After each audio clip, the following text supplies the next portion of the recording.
नमस्कार जौहर, झारखंड देख रहे हैं आप और मैं हूं आप सबके साथ सोनाली सिंह। बुलेटिन की शुरुआत एक बड़ी खबर के साथ करते हैं। झारखंड में कोरोना को लेकर वीकेंड लॉकडाउन शुरू हो गया है। आज 4 बजे से शुरू होकर सोमवार सुबह 6 बजे तक संपूर्ण लॉकडाउन रहेगा। इस दौरान medical sector, petrol pump, CNG, LPG outlet को छोड़कर बाजार पूरी तरह बंद रहेगा।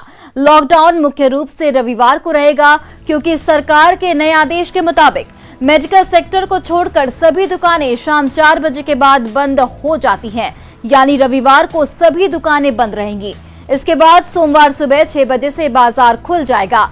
आपदा प्रबंधन विभाग की ओर से जारी आदेश के मुताबिक लॉकडाउन के दौरान शर्तों के आधार पर सुबह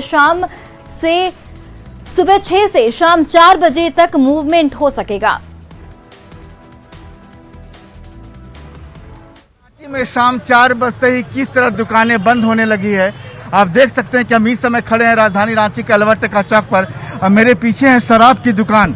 शराब की दुकानों पर किस तरह भीड़ उमड़ी आप देख सकते हैं। अभी 2 मिनट बचे हैं 4 बजने में और समय का किस तरह सदुपयोग हो रहा है आप देख सकते हैं कि भैया क्या यहाँ देख सकते क्या दुकान बंद नहीं हुई है क्या? दुकान बंद नहीं हुई है क्या? 4 बजे बंद होगी। 4 नहीं बजे हैं,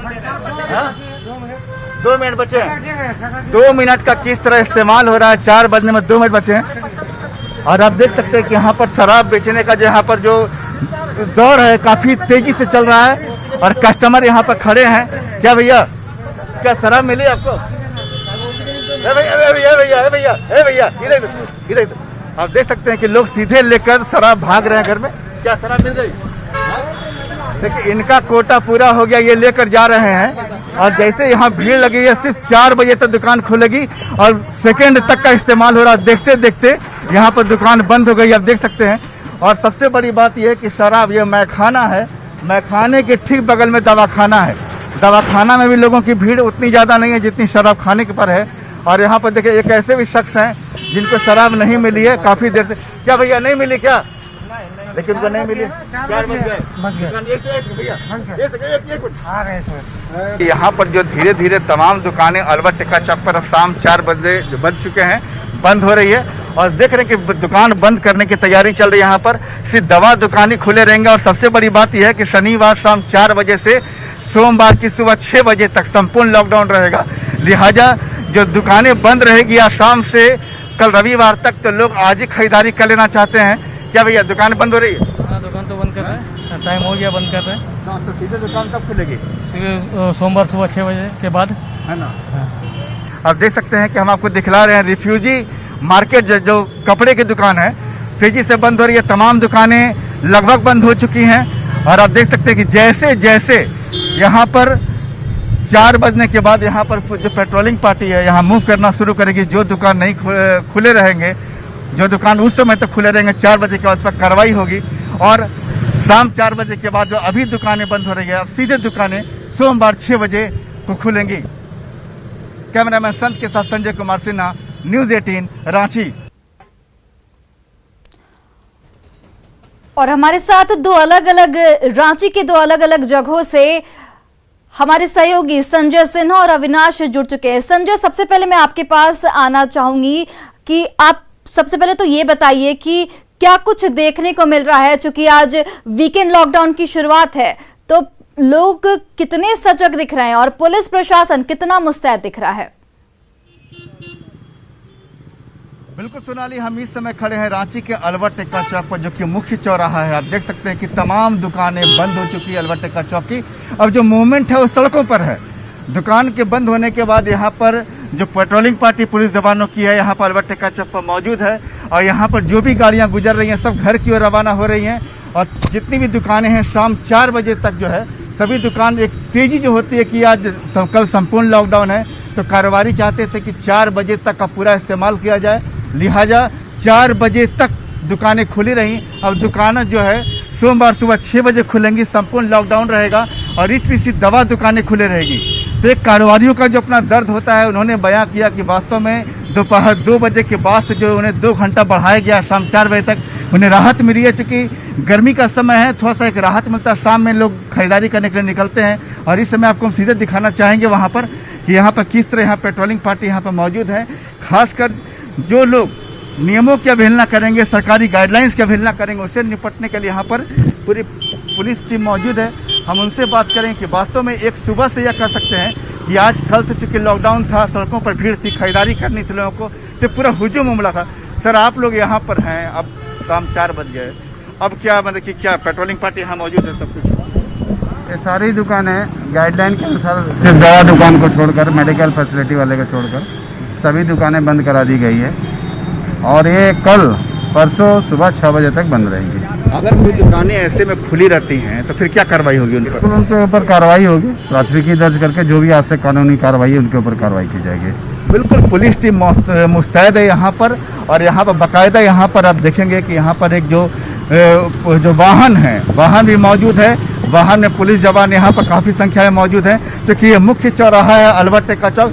किसी भी अप्रिय स्थिति से निपटने के लिए जवान यहाँ पर खड़े हैं, और यहाँ पर देख सकते हैं कि आईआरबी के जवान हम आपके पास वापस लौटेंगे। अरगोड़ा चौक पर हमारे एक और सहयोगी अविनाश कुमार भी हमारे साथ है। अविनाश, आपसे भी यही सवाल होगा कि पुलिस प्रशासन कितना मुस्तैद दिख रहा है, चूंकि वीकेंड लॉकडाउन का आज पहला दिन है।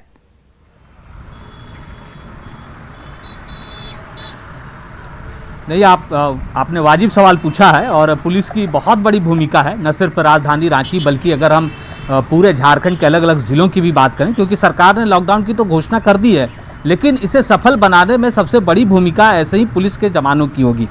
इस वक्त जिस जगह पर मैं खड़ा हूँ, आपको अभी फ़िलहाल कुछ मूवमेंट ज़रूर दिखेगा, और इसलिए क्योंकि अभी जो लोग 4 बजे के बाद जो लोग अपने घर वापस जा रहे हैं, उनकी ये गाड़ियाँ हैं, जो दुकानें हैं वो बंद हो चुकी हैं, और जो ट्रैफिक के जवान हैं वो लगातार आने जाने वाले लोगों को भी रोककर पूछताछ भी कर रहे हैं। पूछताछ इसलिए ज़रूरी है कि अगर पूछताछ नहीं होगी तो लोग इसी तरह समय बढ़ते भी जाए तब भी वो सड़कों पर भ्रमण करते रह जाएंगे। इस वक्त अगर सोनाली एक जो आंकड़े हैं झारखंड के अंदर, उन आंकड़ों को भी समझने की ज़रूरत है। आपको याद होगा कि जब झारखंड में स्वास्थ्य सुरक्षा सप्ताह की शुरुआत हुई थी, मतलब 22 अप्रैल की अगर हम बात करें, तो 22 अप्रैल के दिन राज्य में एक्टिव केस का जो आंकड़ा था वो 40,000 से ज़्यादा था। अगर हम कल तक की बात करें, 11 जून तक की बात करें, मतलब इस स्वास्थ्य सुरक्षा सप्ताह के शुरू होने से 51 दिन 51 डेज की बात करें, तो अब ये आंकड़ा 4,000 पर पहुंच गया। ये बताने के लिए काफ़ी है कि किस तरह से स्वास्थ्य सुरक्षा सप्ताह के दौरान जो लोग अपने घरों पर रहे, जिन्होंने एक दूसरे से सोशल डिस्टेंसिंग बनाए रखा, जिन्होंने सरकार के गाइडलाइन को माना, उसका एक असर इस राज्य के लोगों को ही इसका फायदा हुआ है, उस राज्य में देखने को मिल रहा है। इसलिए जो ये संपूर्ण लॉकडाउन है, 4 बजे से लेकर आज शनिवार है, शुरुआत हो चुकी है। सोमवार के सुबह 6 बजे तक लोगों को बाहर नहीं निकलना है।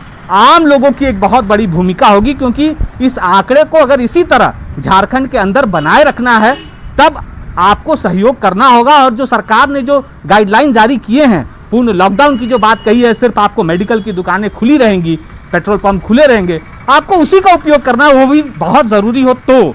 वरना आप अगर घर पर रहें तो आप इस संक्रमण को और भी काबू में रख सकते हैं। बिल्कुल सोनाली। बिल्कुल संजय, अविनाश, आप दोनों का बहुत बहुत शुक्रिया इन तमाम जानकारियों के लिए। तो देखिए, झारखंड में वीकेंड लॉकडाउन की आज से शुरुआत हो गई है, और न्यूज़ 18 भी आपसे अपील करता है कि लापरवाही कम बरतें, क्योंकि ये लापरवाही आप ही पर भारी पड़ सकती है।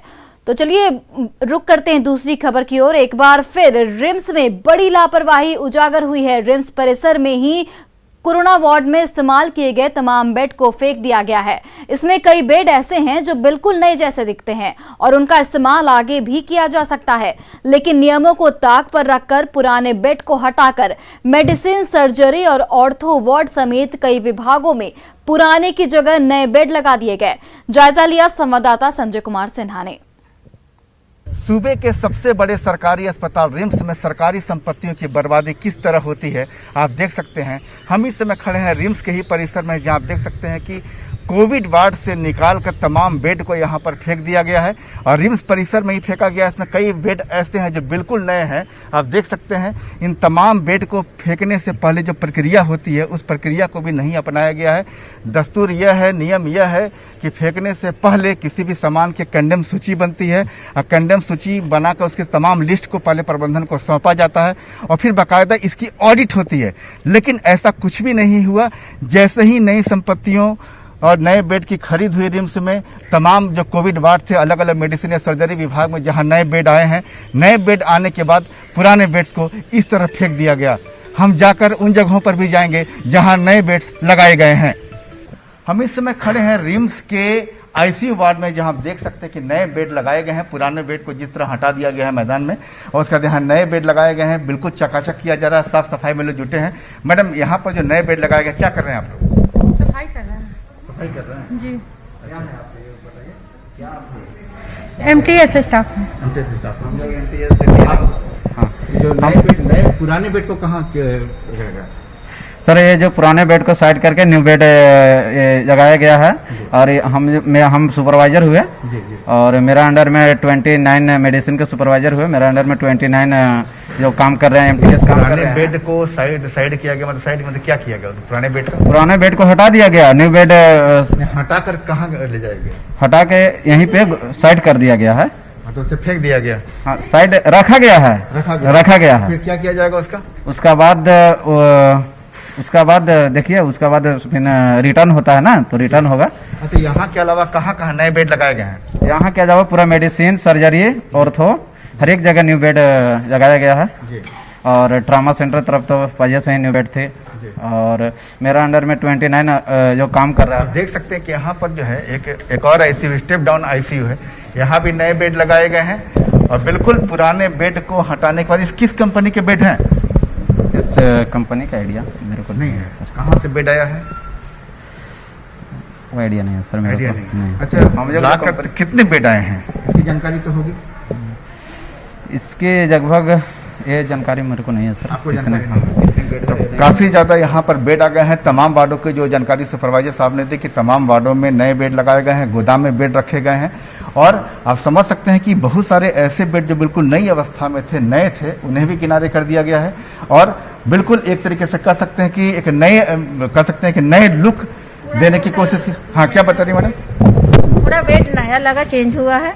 फिर मोनीटर भी पूरा चेंज हुआ है, नया monitor, ventilator, infusion pump, total सब इंस्ट्रूमेंट जुटते हैं ना सब। अच्छा, जो बेड क्या जो खराब हो गए थे उन्हें चेंज किया था? नहीं, हाँ, वो सब निकल गया, कंडम में गया है। कंडम में गया जी। तो मैडम, मैदान में बहुत सारे ऐसे भी बेड हैं जो बिल्कुल नए दिख रहे हैं। नहीं, जो जिसका खराब है ना, उसे नया से चेंज हो रहा है। जिसका वार्ड में कोई पेशेंट थोड़ा सा खराब रहा, अच्छा रहा, तो खराब वाला रिजेक्ट हो गया है। अब जो अच्छा थोड़ा काम वाला बढ़िया है ना, तो उसको तो एक्सचेंज कर रहे हैं हम लोग। हम लोग के यहाँ तो कंडम अभी गया है, अभी सब चला गया कंडम में। कोविड के देखते हुए सब काम किया गया है। जो बेड है, पुराना बेड जो खराब बेड हो गया, उसको चेंज किया गया। बिल्कुल अपनी तर्क है, दलील है। उन्हीं दलीलों के सहारे पुराने बेड को हटाने के बारे में जो आधार दिया जा रहा है कि किस तरह पुराने बेड को हटाया गया और नए बेड लगाए गए हैं, साफ सफाई की जा रही है। लेकिन सबसे बड़ा सवाल अभी वही है कि वास्तव में पुराने बेड या पुराने संसाधन जो भी थे, जो बदले गए, क्या वो हटाने के लायक थे? क्या उनका दोबारा इस्तेमाल हो सकता था? क्या वर्तमान में नए बेड की जरूरत थी? ऐसे तमाम सवाल हैं जो रिम्स प्रबंधन को देने होंगे। कैमरामैन संत के साथ संजय कुमार सिन्हा, रिम्स, रांची। मेदिनीनगर के MMCH में अव्यवस्थाओं का आलम है। अस्पताल के शौचालय में नल गायब है। यही नहीं, इमरजेंसी वार्ड के पास बने शौचालय में गंदगी का अंबार लगा है। खराब है, अच्छा नहीं रहता है, साफ नहीं रहता है। अच्छा देखिए कि ऐसा नहीं रहना चाहिए। जाते हैं तो बहुत गलीज रहता है, साफ रहेगा तब ना। मरीज आओ गंदगी से आओ फैल जा रहा है तो बीमारी हो जा रहा है। बहुत बुरा स्थिति है सर बाथरूम का, मतलब जाने लायक नहीं है बाथरूम में। एकदम आदमी आओ, मतलब बीमारियां आदमी और जो है और बीमार हो जाएगा यहाँ, समझिए ना। इतना बुरा स्थिति है बाथरूम का सर। साफ सफाई कैसा है? एकदम बहुत बुरा साफ सफाई है सर, एकदम जर को सफाई नहीं। कोडरमा के तिलैया इलाके के गांधी स्कूल रोड स्थित JST ट्रांसपोर्ट कंपनी के मालिक भूपेंद्र सिंह के घर चोरी की बड़ी घटना हुई है। अलमारी तोड़कर करीब 1.5 करोड़ की संपत्ति की चोरी हुई है। बीती रात भूपेंद्र सिंह के घर में बर्थडे पार्टी थी, जिसकी वजह से घर के लोग काफी देर से सोए थे। परिवार के लोगों के गहरी नींद में सोने की वजह से चोरों ने एक कमरे की खिड़की में लगे लोहे के ग्रिल को उखाड़ दिया और उसे कमरे में दाखिल हुए। जिस कमरे में नकदी और जेवरात रखे थे, चोर सिर्फ उसी कमरे में घुसे और अलमारी का लॉक तोड़कर करीब 3,25,000 कैश और 2 किलो सोने के बने जेवरात लेकर फरार हो गए। वहीं भूपेंद्र सिंह के पड़ोसी के घर में भी चोरी की घटना को अंजाम दिया गया। फिलहाल पुलिस मामले की जांच कर रही है। हमारे घर में थोड़ा जिसमें पैसा रखा हो तो वो था, जितना मेरा जेवर जुबर था, टोटल सारा कुछ क्या नाम है, सिर्फ एक ही कमरे में, एक ही कमरा में, तो जिसमें सामान रखा हुआ था, मतलब पैसे वगैरह था, उसी से चोरी हुई? जिसमें पीछे से खिड़की खोल के उसका ग्रिल खोल के। अच्छा, कितने की चोरी हुई है लगभग? सर कम से कम मतलब मेरा समझ लीजिए 1.5 करोड़ का। 1.5 करोड़ की चोरी हुई है। पूर्वी सिंहभूम के मोहनपुर में मनरेगा से बने सिंचाई नाला बारिश में ध्वस्त हो गया। ग्रामीणों ने घटिया निर्माण का आरोप लगाया है और पूरे मामले की जांच की मांग की है। इस नाले से करीब 500 एकड़ जमीन में सिंचाई होती है। तो ये जगन्नाथपुर मुचुकरीपा पंचायत का जगन्नाथपुर गांव में एक काम हो चुका है। कौन डिपार्ट से हुआ है, गांव का कोई जानकारी अभी तक मिला नहीं है, क्योंकि साइन बोर्ड देखने से ही पता चलेगा। तो साइन बोर्ड कोई साइन बोर्ड नहीं है। तो जो और एक 3 महीना करीब 2-3 महीना हो रहा, 2-3 महीना के अंदर ही ऐसा टूट जाता है। देख सकते हैं कि ये कितना घटिया बना है, और अगर ये भी टूट जाएगा तो यहाँ जितने सारे खेत दिख रहे हैं ना, सब बर्बाद हो जाएंगे यहाँ की फसल। अब यहाँ यथाशीघ्र इसको बनाना चाहिए, क्योंकि घटिया तो सबके साफ दिख रहा है, सब हम लोग सब देख रहे हैं कि ये काफ़ी घटिया, ये घटिया नहीं है, बहुत घटिया है। क्या मांग करते हैं आप लोग? ये हम लोग मांग करते हैं कि यथाशीघ्र इसको बनाया जाए, और इस जो योजना है, जो कार्य जो हुआ है, इसका उच्च स्तरीय जांच हो। यहाँ जो भी बनाया गया है, हम उच्च अधिकारी से, BDO साहब, CO से, SDO से और DC से हम निवेदन यही करते हैं मुख्यमंत्री तक के कि आप इस चीज़ को देख सकते हैं और कितना खराब बना हुआ है। मतलब यहाँ का आदमी का, यहाँ का पब्लिक का, इस कम से कम इस 3-4 गाँव का इसमें लाभुक है, जो किसान है और उसके चलते ये पानी के चलते वो लोग खेती करता है। लेकिन इसके चलते आप देख सकते हैं कि कितना प्रॉब्लम हुआ है, और आप खुद देख लिए हैं कि कितना गिरा हुआ है।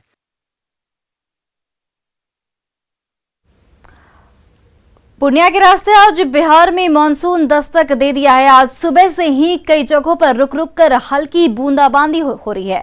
मौसम विभाग के मुताबिक शाम तक मानसून की पहली बारिश पूर्णिया में शुरू हो जाएगी। 4 दिनों तक मध्यम बारिश होने की संभावना है। ये पूर्णिया की तस्वीरें हैं। जिस रास्ते से मानसून की बिहार में एंट्री हुई, देखिए कैसे आसमान पर काले बादल छा गए। बिहार बेसब्री से इनके स्वागत का इंतजार कर रहा था। आज से बिहार में मानसून प्रवेश कर रहा है, और मौसम विभाग की माने तो पूर्णिया के रास्ते ही बिहार में मौसम प्रवेश कर रहा है। और मैं अभी मौजूद हूँ पूर्णिया के मौसम विभाग के पास। यहाँ के जो मौसम वैज्ञानिक हैं, उनका कहना है कि आज ये दोपहर शाम तक मानसून पूर्णिया में प्रवेश कर जाएगा और अगले 4 दिनों तक झमाझम बारिश होगी। अभी आप देख सकते हैं कि ये आसमान में काले बादल पूरा छाए हुए हैं, और सुबह से हल्की बूंदाबूंदी बारिश भी हो रही है। हवा की रफ्तार भी धीरे धीरे बढ़ रही है। तो ऐसे में जो मानसून विभाग का कहना है कि पूर्णिया में आज मानसून प्रवेश करेगा और अगले 4 दिनों तक झमाझम मध्यम बारिश होगी, और इससे जहां किसानों को काफ़ी लाभ होगा, वहीं इस इलाके का मौसम भी काफ़ी सुहावना हो जाएगा। लोगों को गर्मी से राहत मिलेगी, और जो किसान हैं वो अपने खेतों में धान की बुआई और रोपाई शुरू करेंगे। कुमार प्रवीण, न्यूज़ 18 पूर्णिया। साल 2021 अब तक पर्यटन के लिहाज से कुछ खास नहीं रहा, और जम्मू कश्मीर की मनोरम डल झील पर भी अब तक बेहद ही कम सैलानी पहुंचे हैं। इन सबके बीच यहां हाउस बोट और शिकारा चलाने वालों को फ्रंटलाइन वर्कर घोषित कर दिया गया है, और स्वास्थ्य विभाग के कर्मचारी इस कोशिश में लगे हुए हैं कि इस व्यवसाय से जुड़े लोग वैक्सीन की अहमियत और फायदे को समझें और जल्द से जल्द वैक्सीन लगवाएं। आइए देखते हैं मुफ्ती इस्लाह की ये रिपोर्ट।